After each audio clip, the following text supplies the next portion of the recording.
Seja bem-vindo ao Paradoxo da Insanidade, aonde eu, Jefferson Freitas, filósofo e escritor com mais de 19 livros escritos em Portugal, vou colocar aqui ideias, palavras, pensamentos para que a gente possa tentar entender. Perguntas serão feitas, mas será que existem respostas? Vem comigo, que hoje vamos para mais uma ideia. Tem uma pergunta que à primeira vista parece até simples. O que é a verdade? Mas basta eu ficar com ela mais de alguns segundos que tudo começa a ficar meio escorregadio. Porque não é só uma questão filosófica bonita. É algo que atravessa tudo. Em quem eu acredito que eu sou, no que eu confio, como eu enxergo o mundo, como eu me relaciono com as pessoas. Quando eu penso em verdade, eu vejo duas cenas. Vamos lá? Na primeira, a verdade é algo lá em cima, pura, ideal. Tipo o mito da caverna de Platão. A gente olhando nas sombras das paredes, achando que aquilo é realidade. Até que um dia, alguém sai da caverna, encara a luz, vê o mundo real. A verdade aí é esse lado de fora. Algo que existe independente de mim e que eu preciso ter coragem de encarar. Agora, na segunda cena, a verdade é mais pé no chão, mais Aristóteles. Verdade é dizer que o que é, então é. E o que não é, não é. Ou seja, algo é verdadeiro quando corresponde aos fatos, à realidade. Sou até mais bem objetivo, não é verdade? Mas aí eu trombo com a vida real. Porque a pergunta deixa de ser só o que é e vira também quem está vendo? De onde está vendo? Com quais feridas, crenças e filtros estão vendo? E aí que a coisa complica. Porque na prática eu lido com vários tipos de verdade ao mesmo tempo. A verdade factual. O que aconteceu, o que foi dito, o que pode ser medido, o que pode ser checado. A verdade subjetiva. O que eu senti, como aquilo bateu em mim, qual sentido aquilo ganhou na minha história. E a verdade social. O que um grupo inteiro decide chamar de verdade, às vezes, mais por costume e poder do que por correspondência com a realidade. E essas camadas nem sempre se alinham, tá? Vou dar um exemplo simples nessa situação. Numa discussão com alguém próximo, a gente pode até concordar nos fatos básicos do que aconteceu, mas ter duas verdades emocionais totalmente diferentes sobre o mesmo episódio. Você me ignorou. Eu não te ignorei, eu estava sobrecarregado. Quem está com a verdade? Talvez os dois, cada um de um ângulo diferente. E isso para mim já mostra uma coisa muito importante. Verdade não é só conteúdo, é também perspectiva. Pense bastante sobre isso. Ao mesmo tempo, é perigoso cair no outro extremo e dizer que tudo é relativo. Que qualquer coisa que alguém sinta ou acredite é automaticamente a sua verdade intocável. Porque se a gente faz isso, como que é que lida com fake news? Com negação de fatos básicos? Com gente distorcendo dados para manipular? Se verdade, entre aspas, vira só o que eu sinto, a gente perde o chão comum. Então eu fico nesse meio que fio de navalha. De um lado, reconhecer que a minha visão é limitada, atravessada pela minha história, pela minha cultura.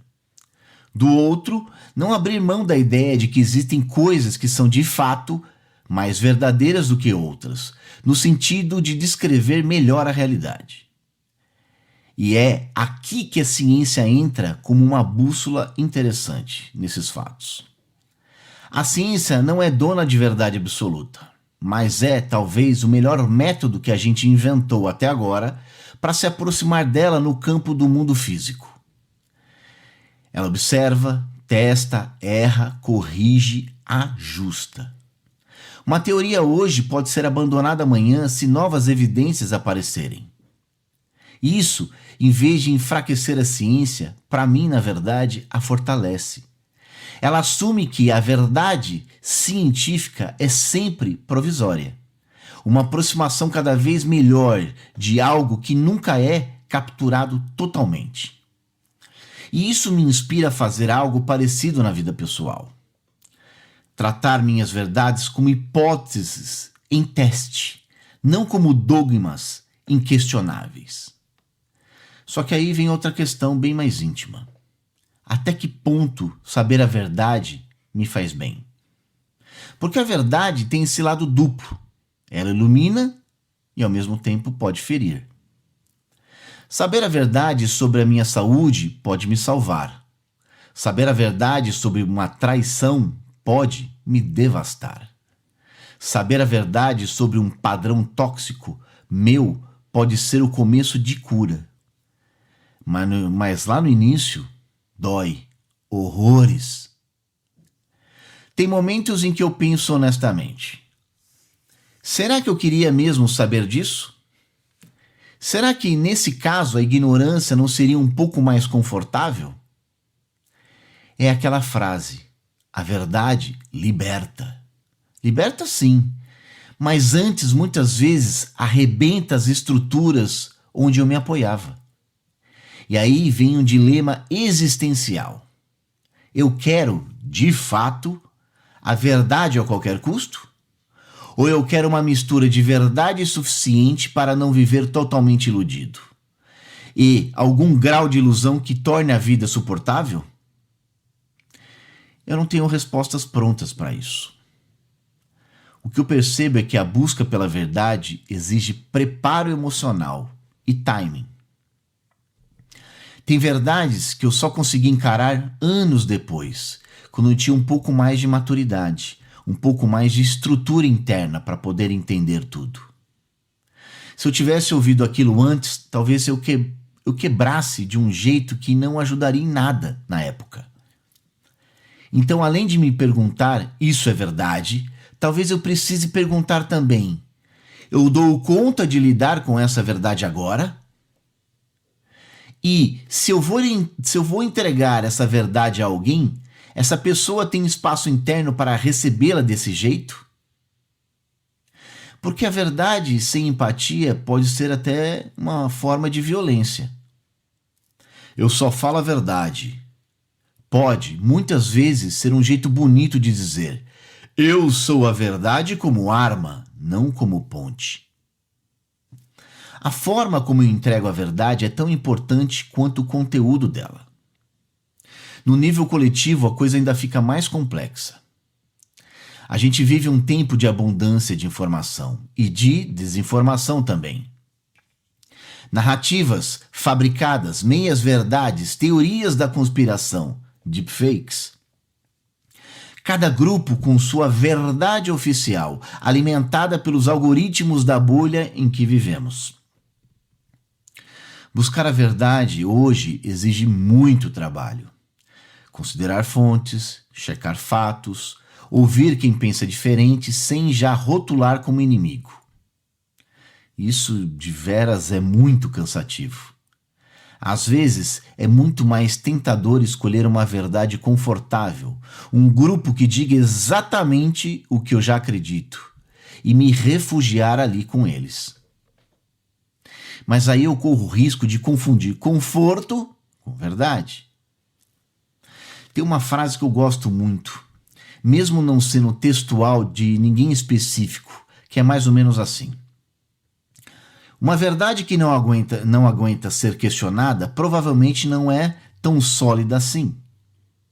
Se eu preciso silenciar, cancelar, humilhar todo mundo que questiona o que eu chamo de verdade, talvez eu esteja mais defendendo uma identidade do que a própria verdade. No nível pessoal, a relação com a verdade passa muito pela coragem de olhar para si mesmo sem maquiagem alguma. Ver os pontos cegos, os auto-enganos, as narrativas que eu conto para mim para não encarar a dor. Isso é muito duro. Porque muitas vezes eu prefiro acreditar em histórias que me deixem em paz. Eu fiz aquilo porque não tinha opção. Eu só reagi assim porque o outro me provocou. Eu não mudo porque é meu jeito, eu nasci assim. Encarar a verdade, às vezes, é admitir. Eu tive escolha sim e escolhi mal. Eu magoei alguém. Eu fugi. Eu menti para mim mesmo. Eu me acomodei. E isso toca em culpa, vergonha e medos. Mas também abre um caminho. Só dá para mudar o que eu encaro de frente. A mentira me protege da dor imediata, mas me prende no lugar onde nada realmente se transforma.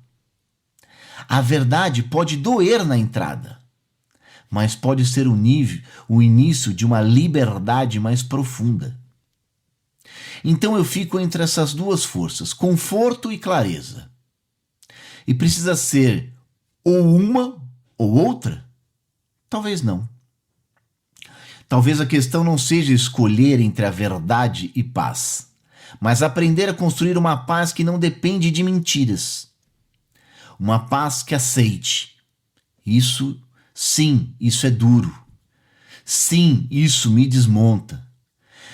Mas eu confio que posso atravessar essa dor e do outro lado dela existe algo mais legítimo do que o alívio artificial da ilusão. Ao mesmo tempo, eu não acho saudável transformar a verdade num ídolo frio, ignorar limites emocionais, cuspir verdades na cara dos outros sem cuidado, ou achar que toda verdade precisa ser dita em qualquer hora e contexto. Tem verdades que precisam ser ditas, sim. Tem verdades que precisam de preparo, com certeza. Tem verdades que são mais minhas do que do outro, também. Tem verdades que podem ser trabalhadas aos poucos, com toda e absoluta certeza. A responsabilidade não é só com o que é verdadeiro, mas com o impacto de como eu lido com isso. Talvez, só talvez, lá no fim, verdade não seja um lugar a qual eu chego, mas uma forma de caminhar. Um compromisso com questionar as minhas próprias certezas de tempos em tempos. Estar disposto a rever opiniões diante de boas razões e evidências. Ser honesto comigo mesmo, mesmo quando isso me desagrada. Dizer a verdade para os outros com empatia, não com crueldade. Checar, investigar, em vez de abraçar qualquer narrativa que me favoreça.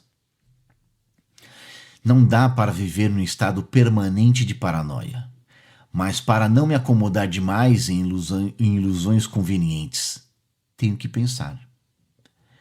E tem ainda um ponto que é um tanto delicado, que é a verdade do outro. Tem coisas que para mim são profundamente verdadeiras, sobre quem eu sou, sobre o que eu sinto, sobre o que eu já vivi. E que ninguém de fora consegue medir, provar, colocar num gráfico, numa planilha para eu ficar olhando. Essa dimensão subjetiva também merece respeito. Minha experiência é verdadeira para mim, mesmo que alguém tente invalidá-la só porque não cabe no modelo do mundo dele. Então eu tento equilibrar meio que assim. No que se diz respeito a fatos sobre o mundo, a humildade, checagem, abertura para correção. No que diz respeito à minha experiência interna, respeito, escuta, disposição para nomear e compartilhar com quem pode cuidar disso junto comigo. No fim dessa volta toda, eu chego num ponto que para mim faz sentido. A verdade vale a pena, mas ela tem um preço. Ah, tem. Com toda certeza. Ela não vem só em forma de respostas bonitas. Vem em forma de desconforto, de confronto, de reconstrução. E a pergunta que fica não é só o que é a verdade, mas também eu estou disposto a lidar com que essa verdade vai mexer na minha vida? Então eu devolvo essa reflexão para você do outro lado e para mim também.